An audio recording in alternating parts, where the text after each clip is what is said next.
on this channel, we talk a lot about your finances, the job market, the economy, what affects you, how to position yourself, and what to do, what kind of not to do, what I see in the job market. And a lot of people always say, oh, nursing's the holy grail of non-layoffs. And people say, oh, they're hiring everywhere. There's not going to be anything that can rock the nursing world. And today we're going to talk a little bit about that, because when we're looking at articles like this, it is just not the case anymore. So here we go. From Baker's Hospital Review, article titled 39 Hospitals Health Systems Cutting Jobs. Here are the specific nursing related job cuts in 2025. So as you see, there are jobs being cut in your field that shouldn't get any jobs cut. And they're nursing jobs.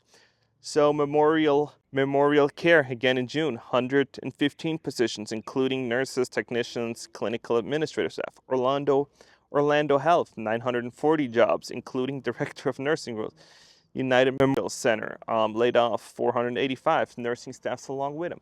So you're seeing that, hey, just because you have a nursing degree doesn't mean that you're not going to be cut for layoffs, because when we're looking at nursing, we're looking at defense contractors, we're looking at everything together. It needs to be profitable. And what I got today is that they're thinking about cutting Medicare. So they're looking at cutting Medicare. They're thinking about, hey, we can't spend, the US government just can't spend as much money as we used to. It's getting really expensive to finance our debt. So let's look at making cuts everywhere. And Medicare is one of them. And so now we have to look at how much revenue or how much do hospitals bill Medicare for. So Medicare accounts for approximately 19% of an average hospital's revenue. And now we're looking at, okay, that doesn't say anything.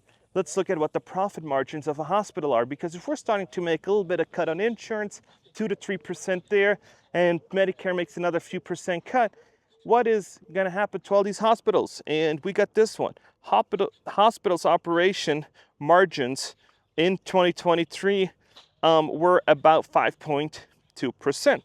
So as you're seeing that, hey, we're actually running on pretty low margins. And now what's going to happen is Medicare is going to get cut. That means that hospitals have to redefine how they're doing it.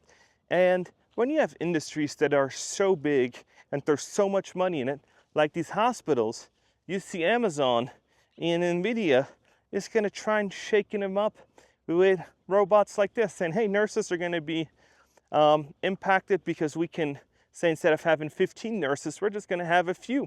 And the rest of these tasks we're going to outsource to these little trolley robots that do patient care, that makes it more efficient. So then you might say, hey, to this robot, hey, I need some water, or I need this, or I need that, or medication-wise, and it will bring it to you, and then you just have a nurse administrator it to you.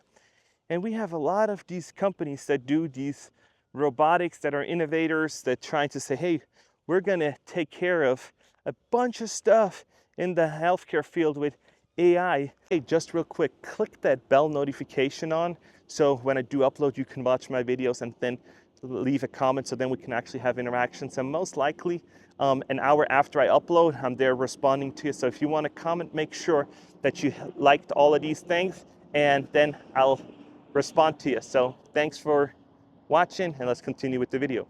And it is coming, like it or not, because when you're looking at so much of the money's flowing into it, or NVIDIA wouldn't say like, hey, we're going to revolutionize it, we're going to automate stuff, we're going to look at all these ways of making more money or make it cheaper, so they can grab market shares.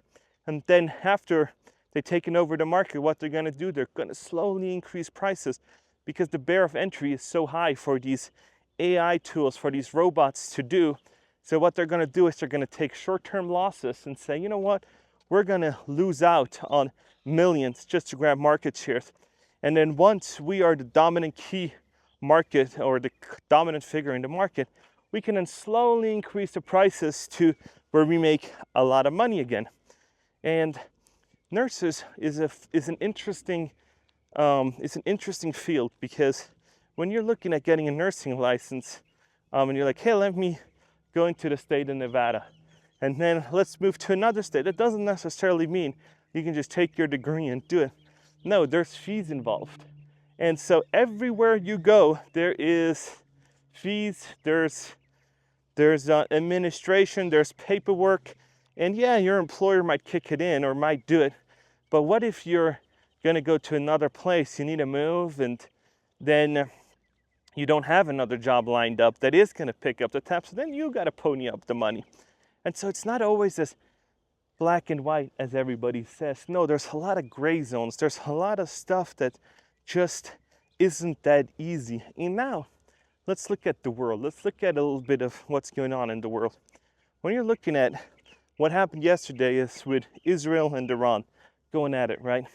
You would think that, hey, now is a good time to get into defense contractors, but they've also done layoffs, right? And so when we're looking at all these things where it comes together, it doesn't necessarily mean that, hey, just because an industry is booming, doesn't mean that they're not going to make job cuts, because it's been shaky with Ukraine for quite some while, and these defense contractors still made job cuts because of innovation, AI, and everything else. And so you got to position yourself to be an innovator, to be likable, to be actually somebody that people want to work with. And sometimes, unfortunately, they just do broad layoffs and you're just cut and you're done. But other times, the executive team tells the middle managers, hey, give me a likable list of how good is James, how core of a project is he on, and how expensive is he? And then they say, rate him from 1 to 5. And all of a sudden, you're going to be like, okay, he's really likable, but then he's not working on any core projects, and he's quite expensive. So what are you going to do? Anybody that's going to know that is like, hey, these are going to be cut. Doesn't have to be about race, gender, or anything else. It's just a pure money thing. And then everybody that isn't working on crucial projects and is kind of expensive, we're going to chop. And so it doesn't have to do with logic, because every time like, oh, this isn't what logic people do. No, it's not always like that, because when they have ideas, it's almost like the politics. When executives have ideas, it sounds really, really great. But then when reality kicks in, you're starting to notice that implementation, really messy. Everything else is going to be really, really messy also. The communication-wise is going to be messy. The whole implementation, restructuring, doing all that, messy. And so even though they're great ideas, just like politics, the idea of having spending limits, term limits, is a great idea. But then we see that that's not in the best interest of the people doing it right now. So it most likely will never happen. And it's rather better for them to say, you know what, during my term, let's kick the can down the road and not deal with the debt issue. And then let's have somebody else in 4 years or 8 years down the road deal with the issue. And so the same goes for these hospitals, goes for any industry. They say, hey, we run on a quota system. The CEO's one job is to keep shareholders, to keep stocks happy. And if that is going to come at costs of patients, if that's going to come at cost of consumers, that's just what they're going to do, because they're faced between rock and a hard place where insurance is saying, no, all these treatments, unauthorized, critical little error, so we're not going to authorize any of that. And you've seen it, United Healthcare is being sued for their AI deployment and denying, I don't know how many claims. But as you see, it's not just as simple as that. So you got to be, if you're in a situation like that, because I always say, hey, how do you prevent it? How do you do it? And one of the ways is basically, people always say, oh, you're just talking about LinkedIn and it's just an ad. No, because LinkedIn is, for me personally, it's not necessarily that you have to do LinkedIn. It's just the ecosystem of networking, of making sure that, hey, I'm presenting myself in a positive way to others so that I'm actually looking good on paper. And this means, when I talk about LinkedIn and I say you got to be looking good on LinkedIn, that means don't have a mugshot showing when they Google your name. There's people that have mugshots that have criminal records when you Google their name. So this is something what I say, hey, LinkedIn, you should take care of your persona. You should take care of your image that you're portraying to others. Because when you're going to look at, oh, let me hire Jimmy John, and then somebody looks at, hey, Jimmy John from Florida, and all of a sudden comes, oh, he got charged with Grand Theft Auto 4 years ago. So now you're like, probably not a good idea to hire that person. And yeah, you could give him a second chance and all that, but is that going to be a cost of your business? So you're like, nah, there's so many other candidates. Why do it? And so that's why it's so important that you take care of your image. It's not necessarily LinkedIn, but take care of your brand, your persona, take care of your reputation. And I'm not talking about your family reputation or anything. I'm talking about your professional reputation, where when people Google you, like, oh, this person got some patents. Oh, this person talked at some conferences. And this person is actually putting some positive stuff out there and has some interesting views. So why not give that person a chance? And this is what I feel like a lot of people are missing. And it is hard to do that. It is not just as easy as, hey, let me just start taking care of it today because I need a job tomorrow. No, this is a process. All these things take time. To build a YouTube channel like mine takes time. I think I'm on my 455th video.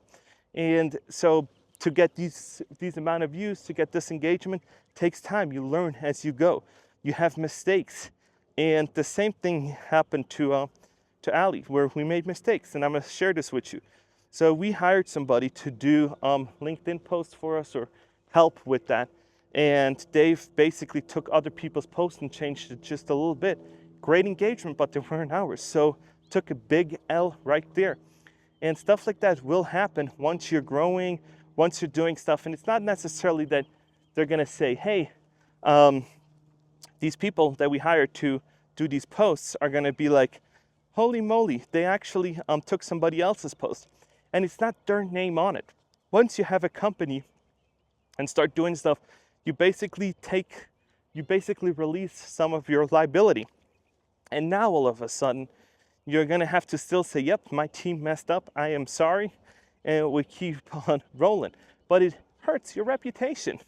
And stuff like that will happen once you're going to be in your professional career. You're going to have mistakes, you're going to mess up, and you're going to just have to keep on rolling. You got to take it and stand up and say, yeah, we messed up, our team messed it up. And you don't throw your team member under the bus unless they did something that was clearly wrong. But yeah, that is just another day, another dollar, right? And another mess up. So the good, the bad, the ugly, it all comes out eventually. And sometimes it comes earlier than others. But yeah, you gotta be aware that, hey, if I'm gonna go put myself out there, there's gonna be times that I'm gonna mess up. And how it's gonna go at the beginning is you're gonna mess up more than you're gonna have success stories. If you're gonna do a business and you're gonna go into social media, you're gonna start posting, there's gonna be way smarter people challenging your opinions. And sometimes they're right, sometimes they're wrong, sometimes it's so hypothetical that it doesn't even matter. But yeah, you're gonna mess up sometimes, and just keep on going and try to do better every day. And when I talk about bettering yourself, you don't have to better yourself with, oh, I gotta post on LinkedIn and do that. No, you can read books, you can go to conferences and do kind of all that. But I know so many people that don't want to do any of it. They want to go to work, they want to come home, and they lost touch with what's new in the marketplace. And then once they do get laid off, they got to figure out something. And they're going to ask, like, hey, do you know about these tools? And then all of a sudden it's like, yeah, what am I going to do with these tools?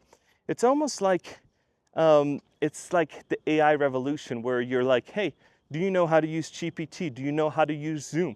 And we saw that a lot of executives, when COVID hit, did not know how to use Zoom, and it made them look really, really stupid. So keep on top of technology, keep up what's in your industry. Unless you're retired or you want to change industry, then you can just say, you know what, that is just something that I don't need to do, I don't want to do. I'm 4 years out of retirement, so I'm just gonna ride it out and be done with it. But most of the time, you gotta stay up with technology, because if something happens and you gotta go back then you can consult or do something. But if you don't know how the new ways are going, it's going to be really, really difficult for you to keep up. So don't let this be a downer. Don't let anybody tell you you shouldn't go to these conferences and start putting yourself out there, because I think great things will come once you do it. Yeah, you're going to have mess ups. Yeah, you're going to have failures. And yeah, but at the end of the day, it's going to be a net positive for you if you keep it up.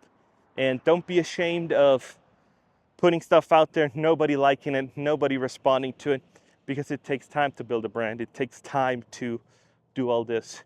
And don't buy followers, don't buy engagement, because people can tell. And yeah, it's just not something that you should be doing, because then once you cut it out, people will know. So this was it for this video. Let me know what you think about all this, and comment down below if you agree or disagree, if I forgot something. And please, if you haven't, like or subscribe, and I'll see you in the next one.